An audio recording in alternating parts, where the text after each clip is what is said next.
Boa tarde, pessoal, tudo bem? É aqui nós outra vez, ó. O Atalaia do Apocalipse. Deu um terremoto agora ontem, acho, na Venezuela. E o país está destruído, né? Ruínas. E dezenas de milhares de pessoas morreram. E são sinais dos tempos, né? E eu venho aqui novamente trazer o canal, né, o Atalaia do Apocalipse. Se você gostar do vídeo, dá o joinha ali, ó, para ajudar o canal. Se quiser compartilhar, achar que tá valendo, você compartilha, né, para outras pessoas, porque eu venho trazer sempre notícias e reflexões assim do fim dos tempos, né, que a gente sabe que tá, até os cientistas já sabem, né. Pessoas que não creem em Deus, elas nem pensam em Deus, em nada, né? Mas já sabem que tem um fim, né? Já estão avaliando que realmente já estamos no fim dos tempos mesmo, né? Cientificamente, espiritualmente, né? E a gente vê que todo dia o amor já se virou de todas as pessoas, né? A gente não tem mais amor por ninguém, né? As pessoas não têm mais amor por ninguém, né? É raro uma pessoa ter amor por alguém, até não falar. Assim, o celular tomou conta das pessoas, da mente das pessoas, né? As pessoas têm uma congestão mental, né, de tanto pensamento, tanta informação, tanto vídeo, tanto isso, tanto aquilo. Inteligência artificial, a gente nunca sabe mais agora o que é certo, o que é errado, se é mentira, se é verdade. Lá em Daniel fala que nos últimos tempos a ciência se multiplicará. Mas a minha reflexão mais contundente de hoje seria sobre a igreja, né? Eu tenho visto igreja, vou em várias igrejas, né? E tenho observado assim o comportamento das pessoas, né? Eu tenho uma formação teológica, eu tive 5 anos de teologia, depois eu fiz um curso de formação em psicologia, né? E eu observo assim, tenho a mania de observar as coisas, né? Ver o que está acontecendo, o que não está acontecendo, né? E eu vejo a igreja assim,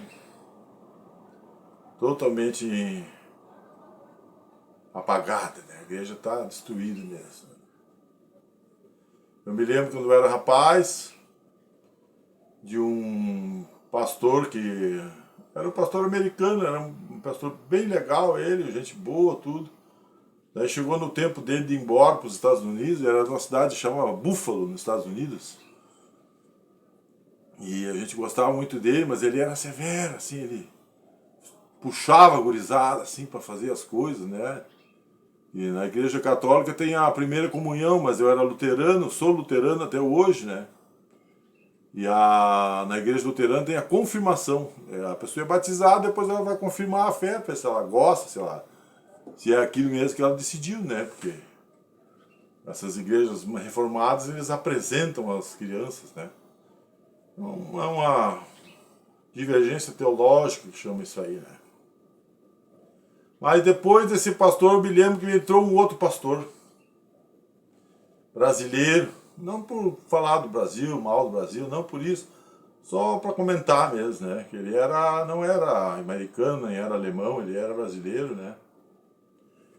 E daí eu me lembro que ele começou lá o trabalho dele na igreja da Paz, ali perto da Sertória, ali na Ponte do Guaíba, em Porto Alegre, né? E ele começou o trabalho dele ali, ele tinha 3 filhas bem bonitas, né? 3 ou 4 filhas. E a mulher dele também, a esposa dele era muito formosa, muito bonita, né? E o nome deles não vem ao caso, porque a gente está comentando um caso assim, né?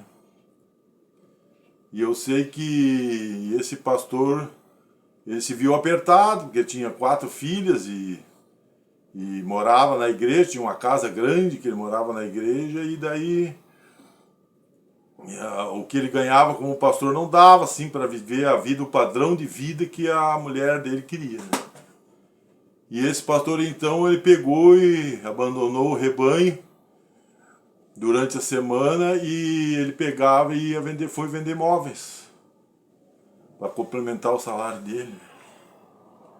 Só que daí a igreja desandou, né? Os jovens se perderam, muitos se desviaram. Eu fui um que me desviei também na época, né? Eu fui desviado da igreja com 15 anos, comecei. Já bebia, já fumava cigarro também, porque na família a gente tinha problema, né? Mas a gente vê assim que as pessoas, por causa do dinheiro, né? Hoje em dia a igreja, né? Ela só pensa, as pessoas pensam só na política, né? Tudo é uma decisão política hoje. Dinheiro, política e influência disso, influência daquilo, para tomar os rumos de uma nação do mundo que está no fim, né? Eles querem comandar, tomar as rédeas de um carro de fogo que está indo pro brejo. Quer tomar o timão de um navio que está afundando. Então como é que as pessoas vão poder viver desse jeito, né? Se a gente pegar vários exemplos na Bíblia ali, né, e ver, comparar com isso aí, né? Salomão, por exemplo, era outro também. Tinha tudo, riquezas, tudo, a maior sabedoria de toda a Bíblia, Salomão. É um exemplo da Bíblia, se pegar ali em Provérbios de Salomão, pegar ali 1 Reis e ver ali a história de Salomão ali, né? A gente vai ver, 2 Reis, deve ser em 2 Reis. Não vale a memória, 2 Reis, a história de Salomão, tu vai ver. Ele começou bem, né? Começou muito bem, teve fortuna. Até a rainha de Sabá veio lá visitar ele para ver a sabedoria, tanto que é a sabedoria que ele tinha. Só que no fim dos tempos ele se perdeu. Era tanta riqueza, tanta coisa. E ele mesmo fala em Provérbios, em Eclesiastes de Salomão, né? Que tudo era vaidade, correr atrás do vento, e era mesmo. E hoje também é. Toda essa brigaiada por poder, influência e tudo, isso tudo é vaidade. Tudo é vaidade, né? E a igreja está em colapso, né? No Brasil, pelo menos, eu acho. Na Europa já faz muito tempo, não tem mais igreja, né? Sinto muito, não tem. Na Europa o islamismo está tomando conta. Aqui no Brasil não sei o que vai acontecer. A gente espera um grande avivamento aqui. Tomara que Deus me ouça, porque eu tenho que falar disso aí. Um grande avivamento, antes de Jesus voltar, vai ter um grande avivamento aqui. Já tem até um vídeo, vocês podem olhar aí, tem um vídeo aí, quando eu falo grande avivamento, tem ali, né, sobre o grande avivamento. Mas é um problema, né? A igreja está em crise, né? Porque há uma divisão. A pessoa acha que, porque é de esquerda não é crente. Porque eu sou de direita, daí vai chegar lá no céu, o dia que já teu nome está no livro da Bíblia? Tá no livro da Bíblia. Tá no livro da vida. Desculpa, falei errado. Tá no livro da vida? Tá escrito, crê em Jesus, crê em Jesus. Foi batizado? Fui batizado. Tá, então tu vai ser salvo. Daí tem um se levanta lá, um fiscal da igreja lá.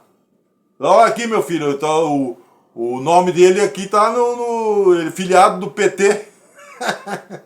Filiado do PSOL, filiado, sei lá qual é o partido. Né? Misericórdia, uma coisa dessa. E aí o pior é que os líderes da igreja ainda vão fazer a cabeça das pessoas. Botar arma dentro da igreja quando Jesus falou que quem fere com ferro será ferido. Repreendeu Pedro, que pegou a espada, cortou a orelha do Malco lá quando foram no Getsemane, levar Jesus para matar ele. Que eram os poderosos, que eram os ricos, milionários, o pessoal influente da época, da alta política, da alta riqueza na época, os fariseus, saduceus, aquele pessoal milionário, escriba, doutor da lei, foram levar Jesus preso para matar o Filho de Deus. E ele ainda colou a orelha do soldado que foi prender ele. Entendeu? Esse é o exemplo que nós devemos seguir. Seguir a Bíblia, não é papo dos outros, de fulano e beltrano. Vamos ver o que está na Bíblia. Né? Será que essas pessoas usam essas pautas aí que a gente sabe de minorias, disso, aquilo, para justificar seus comportamentos, para modificar a Bíblia? Ora, se isso tem alguma coisa a ver com Bíblia. Vai dizer que não tem homossexualismo? A vida inteira teve, o Nero já era homossexual há muitos anos. Né? Dizem que matou a mãe dele, não estava lá para ver. Mas é o que dizem, né? Que matou a mãe dele, tocou fogo em Roma. Nero, na época de Jesus, depois de pouquinho de Jesus, já tinha Calígula, que esse cara fazia orgias. Aqueles caras que foram lá pegar o Jesus, o Ló. Deus mandou 2 anjos lá para chamar o Ló, para tirar ele lá de Sodoma e Gomorra. Eles queriam pegar os caras e fazer sexo com eles. E eram anjos que Deus mandou. Imagina como é que era a perversão naquele tempo.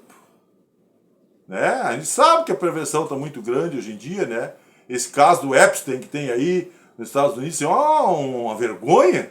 Vai botar para baixo do tapete uma loucuraiada dessa, né? E entre outras loucuras. Mas não tem como a pessoa aceitar uma igreja desse jeito. E ninguém faz nada. Só querem falar em dinheiro, posição política. E nenhuma época tinha os missionários iam para a África, ficavam lá na Nigéria, lá nas rádios, se degladiando, um falando mal da religião do outro, da igreja do outro. Mas ninguém ia lá pregar o evangelho para as pessoas, pescar os homens, estavam lá na miséria, na sarjeta, ninguém botava a mão. Levar comida para as crianças pobres, para as pessoas viúvas, sofridas. Ficava só lá nos apartamentos, nos lugares, casas chiques, casas de rico, que não pode, eu ganhei pouco, não posso ter uma vida boa. É a verdade. E Jesus, que era o Filho de Deus, diz na palavra que não tinha nem lugar nem botar a cabeça para dormir. Né? Então vamos se acordar. Vamos se acordar que Jesus está voltando, agora não é hora de brigar, é hora de se unir. Unir a pessoa, falar, meu irmão, vamos, vai com o PT mesmo, vai com esquerda mesmo, com direita, com extrema direita. Isso é a tua convicção política, mas Jesus não tem nada a ver com isso aí. Tu entendeu? Aqui está em jogo é a tua salvação, não é a tua convicção política, nem ideológica. Não. Entendeu? É isso que as pessoas que ficam falando. Porque o Marx era isso, porque o Marx, o Engels era aquilo, porque não sei o quê, porque o Hitler, porque não sei quem, porque não sei o quê, porque não sei o quê. Né? Fala de um, fala do outro, que fala um monte de coisa que não tem nada a ver com a história. Né? E fica se degladiando, em vez de ajudar o evangelho, ir lá pescar os homens que Jesus falou. Eis que vos farei pescadores de homens, não político. Pescador de homem, não é pescador de dinheiro. Né? Constranger as pessoas, né? Dentro da igreja, como a gente vê, toda aí. Cansei de ver, foi em todas essas igrejas que vocês vê, tudo aí, eu já fui em todas, para ver como é que funciona. Tá ligado? Muito obrigado, pessoal. Que Deus abençoe, tá? Vamos refletir nisso aí. E passa o vídeo adiante. É isso que é a verdade, isso aí mesmo. A verdade que liberta. Tá?